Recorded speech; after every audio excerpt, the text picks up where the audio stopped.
good day. You'll find the very unfriendly skies of Tironan, and today we have the KI-84. And this is an aircraft I brought back because I had a gap in my inventory.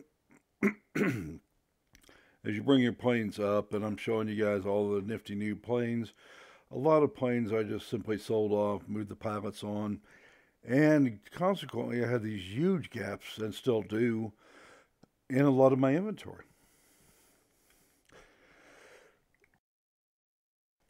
So I didn't have anything to show in the Tier 7 except a Typhoon.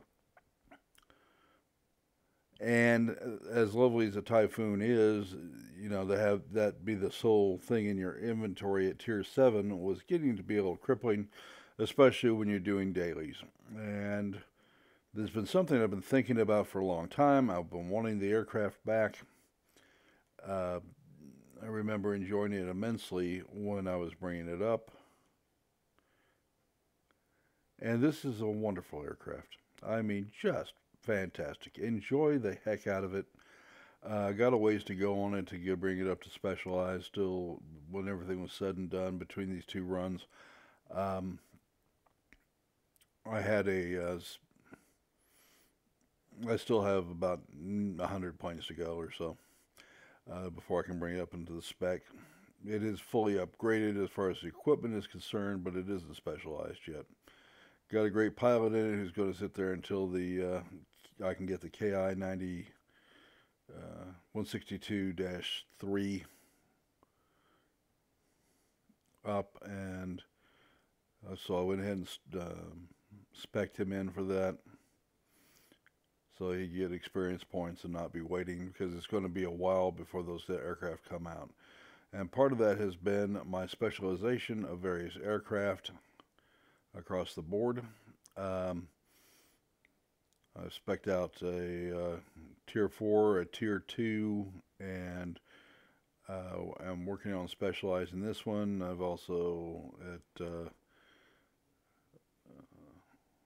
working on another spec aircraft for Tier 4, and all that's slowing down. Progress as silver goes into it.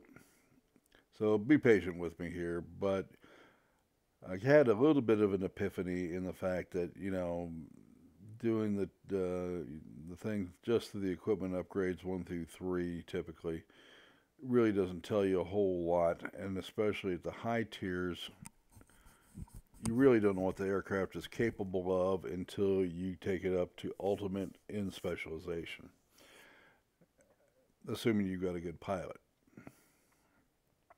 And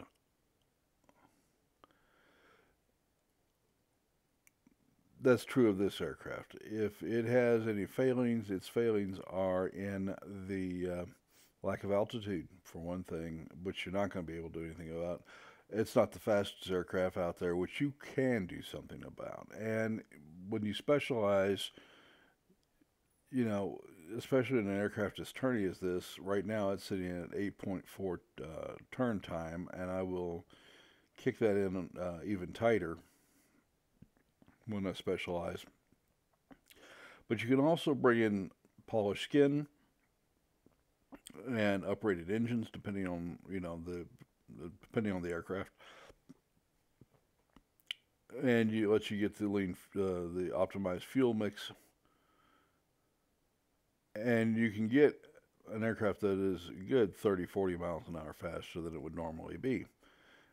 Well, isn't that special? Now all of a sudden your turn and burn is not being left behind. And the problem with the slow turn and burn is this: you end up being camping in one area, you just can't get to the other areas fast enough. You find yourself out of boost because you're constantly trying to get more speed out of the aircraft. It's not quick enough to do the job. There are aircraft that's just never the case. I had the XF90 for a while, didn't like it, didn't like the play style. Not that you can't be successful with it. I've had that plane shoved up my tail feathers a few times because it's so good at what it does. But you end up, just zooming back and forth across the field. Yeah, you don't get hurt very often, but the other part of it is that you don't get many nearly as many kills as you'd like either. And but with turn and burns, they tend to, this is the area you're going to camp in, and then you can slowly migrate over to the next area. But you don't get all over the map, and a lot of times you get left with, oh, I have all this turning capacity, and the aircraft is 4,000 feet and fading away quickly. Well, when you specialize the aircraft and you can start adding some speed to it without sacrificing maneuverability, you got quite something else, don't you? And I found that, especially thinking about that in the MiG 30, or I'm sorry, the Yak 30, because, and that's another recent video, that between the polished skin, the uprated engine that I added to it, and the optimized fuel mix, I went from 311 to 347. And that's enough to keep up with a lot of aircraft that you couldn't keep up with before. Uh, the 1101, for instance. Now you're more capable of staying up with that aircraft, but you still have the great turn, you still have the good guns. It's a much more versatile aircraft with those additions. And so I'm very much looking forward to seeing what I can do with this when I finally spec this out. It as it sits without any upgrades whatsoever, except the standard lightweight airframe and the sight and the lightweight engine. You end up at 8.4. I've got a good pilot in this as well, really good pilot, and it's an aircraft that even Spitfires have to watch out for. You don't necessarily lose to a Spitfire in a turning contest, depending on who's spec'd out more, and the quality of the guy behind the mouse or joystick, right? And so it gives a great deal of versatility. It's a tough plane. It's got reasonable altitude capabilities, but it's not terribly fast. And so that's what I'm looking to address in the spec here. You're getting 470 DPS out of the 20s and 30s that it carries. That armament is a little short-ranged. Again, depending on, we'll look at this later as to when I finally get to specking it out. When I reach the spec level on this, and we'll take another look at that point. But it should be a more interesting aircraft in that regard. Now, it's not the slowest plane at Tier 7, don't get me wrong. But, another 20 to 30 miles an hour could make a lot of difference to this aircraft. And it should make it a lot more fun. The guns are very reasonable on it. The damage it does is pretty spectacular. It's an aircraft that you really kind of want to get into a dogfight with. And it's an aircraft you don't mind, you get a few of your own aircraft, you don't mind going into an airfield or a central base like I'm doing here and beginning to dominate the area. It's just fun.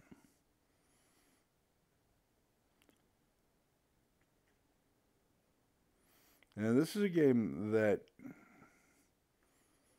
does deliver quite a bit of entertainment value given half a chance.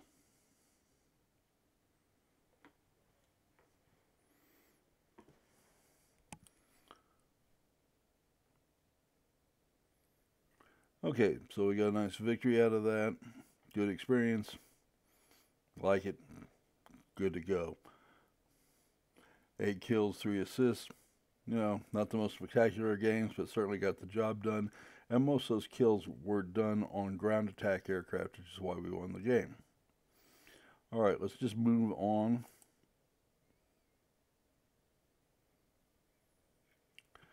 All right. Same map.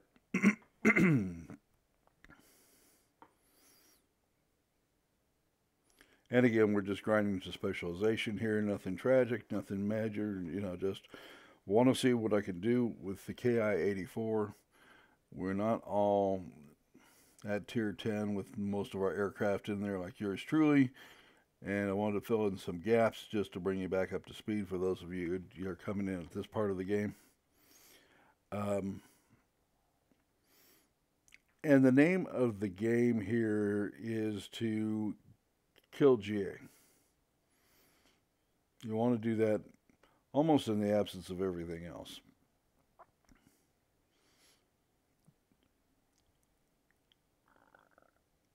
And if they ever have an aircraft show up, that might be helpful. Yeah.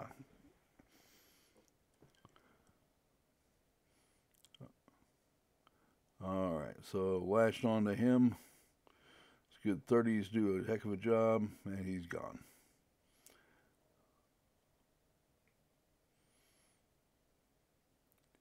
And again, the aircraft does a very good job of turning.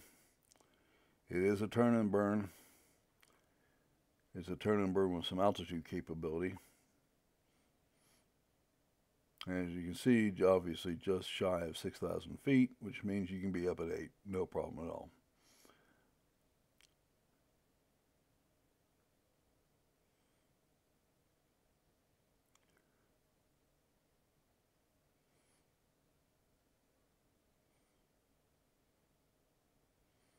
All right.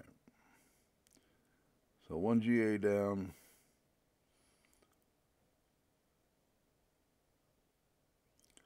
Another GA on the, got him on the hurt streak anyway.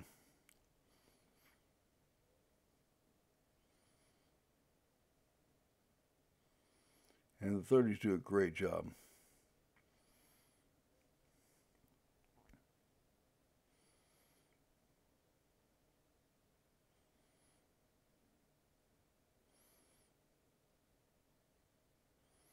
And I just want to protect this cap, make sure that the GAs don't sneak in on us.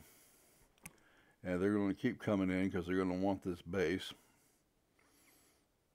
And when you kill enough of them, you get rid of the runaway effect that you see happen so often. It's really part of the meta of the game, is you always lose, and the other side always gets 5 bases, or 4 bases, or whatever's available. Then you wonder what the heck happened. Well, what happens is the GA take care of you. Enemy GA.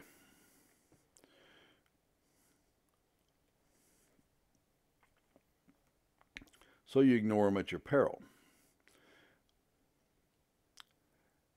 And they lose that ability when you jump them every chance you get. All right?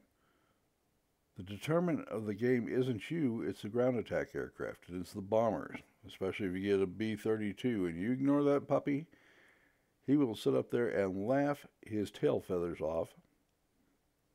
Well, he takes one base after another because that sucker has a load of bombs you won't believe.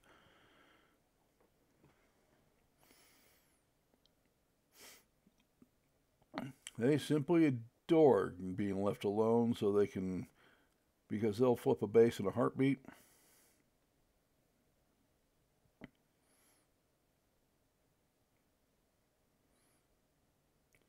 And GA working with attack bombers, because you hold a command base, become almost unstoppable. You get to make up your mind whether you're going to have to go after the GA, which will flip the cap sooner or later, or the attack bombers, which will flip that base in one flight. Now, if you're the attacker, you love that situation because you've complicated your enemy's command picture so badly that it's not funny. You know, unless everybody spends all their time going after bombers and going after GA, and that's assuming that the other side's fighters are going to remain nice and passive while you do that. You know, that's a forlorn hope. And I've shot this guy down twice. You can't hardly blame him for returning the favor.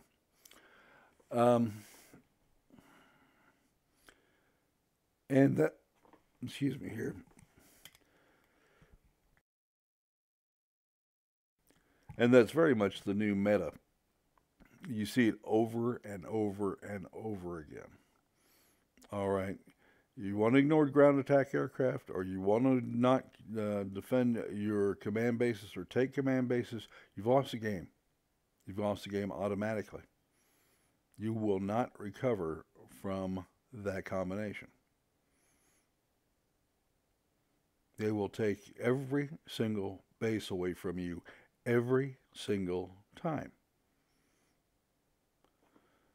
Which means you've got to dedicate a few people to just going after GA and defending military bases and command bases, but most especially the command bases. Once you own a command base, you got that going on, you got a couple of good GA, that's an awfully difficult base to beat.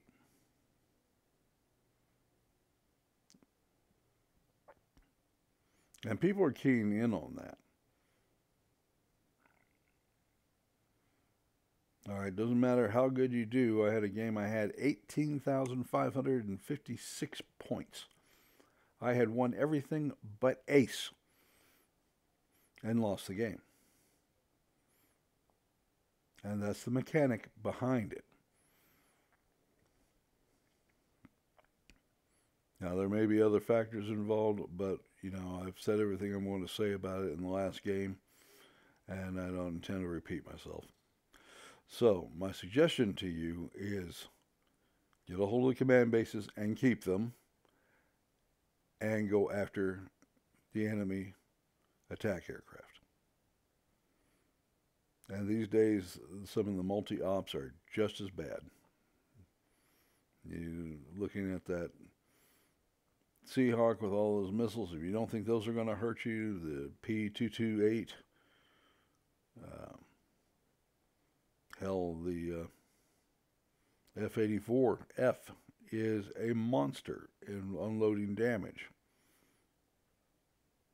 And the British multi-ops, on top of being able to deliver lots and lots of damage, reload very quickly. So they can keep bringing the hurt over and over again. You know, I've already found out in my Seahawk, if there's a base that's close to, I can walk in, I can take that base, I can walk away, and I've got one heck of a good heavy fighter.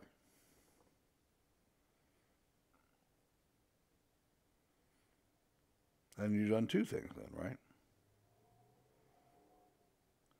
And so I've got a lot of questions from players, you know, why did we lose? Well, because except for clearing the skies of them so you can go ahead and have your way with the GA and multi-operations fighters, the other fighters are almost irrelevant to the game as far as winning is concerned. You can kill all the fighters you want. You can rack those suckers up and clear the skies of them. And if you ignore the GA, if you ignore the multi-ops when they're doing attack runs, ooh, do you have a rough road to hoe. That's some current meta, guys. You got to pay attention to it, whether you like it or not. That's the new meta.